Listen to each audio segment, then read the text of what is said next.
Right. So the passenger side of the truck is going to carry all of our rescue stuff.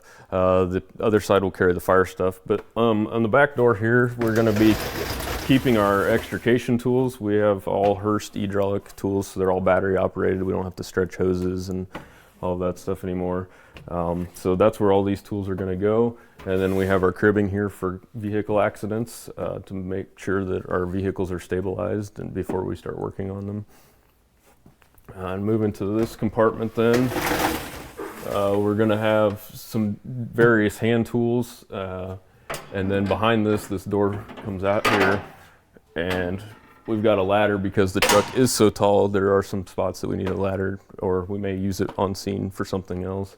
And then we have a lot of our cleanup tools on the back wall that may not have to be brought out right away in an emergency, but then we can get to them when we need them.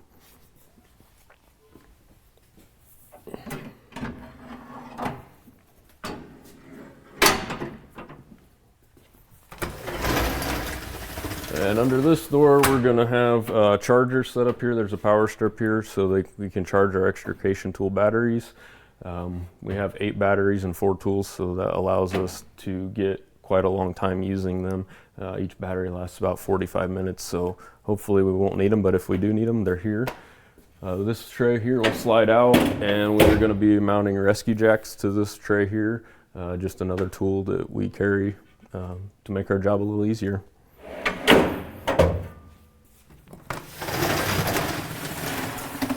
Then under this door is just some intakes for the fire if we are using it on a fire, and we have cross lays here that go in between. They can actually be accessed from both sides of the truck depending on where we have to park and where our incident is at. Then we have a pretty spacious cab here. One reason that we got such a large cab is there's a lot of times we cover 13 miles of Interstate 69.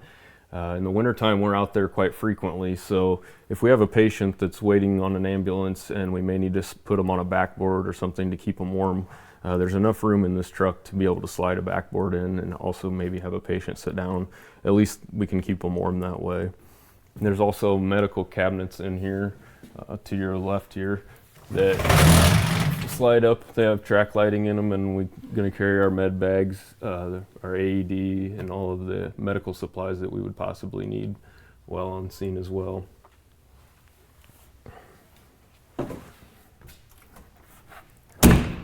Then up here on the officer seat, it's pretty standard.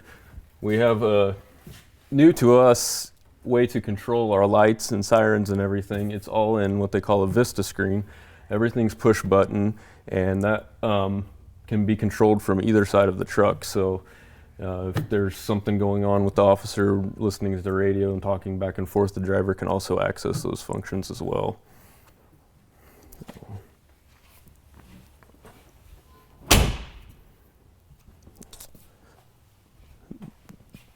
And then on the front of the truck, we have a trash line, just a regular 1 3/4 hose that it also is equipped with the CAF system.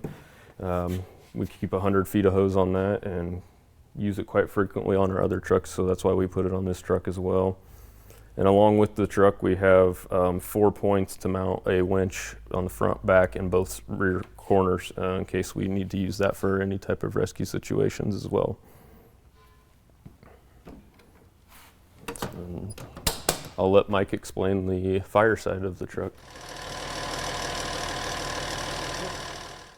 Okay, so this truck does 2 jobs. Not only does it do rescue, but it also does fire. So we've set up this side of the truck mainly for fire use. The pump panel is enclosed, which is handy to help keep it out of the elements. So discharges have CAFs. This is our compressor control and foam control. The CAFs, the easiest way that I can explain CAFs is if you put dish soap in a sink and then agitate it with your hand, it creates a big batch of foam. That's what this truck does. It uses air and foam concentrate and ejects it into the water, and it helps conserve water and use a lot less water and save on water damage at structure fires. So, and then the rest of these compartments will have hose and various fittings and tools that we would use on a fire scene. Axes, pipe poles, things that we would need. And we were able to put multiple tools in different places on these swing out tool boards.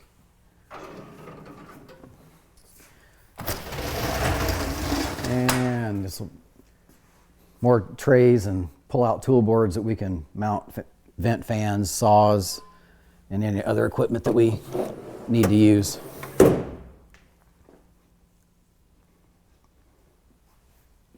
The other neat thing about this truck is we put crosslays in the rear bumper, which is gets them down low.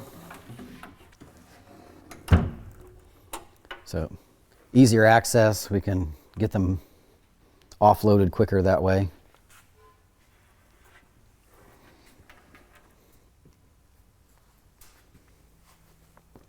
And then of course more storage in the back. And lots of storage up on top. There's kind of a walkway up on top of the truck that have compartments that open up, and we've got even more storage up there. Something else that's new for us, and that was kind of something that tied into this truck, was, and this was kind of John's thing, was rebranding the fire department. So if you notice the M with the fire in it, that's kind of, it's our thing. That's kind of just something to, a new design, a new truck, a new, you know, just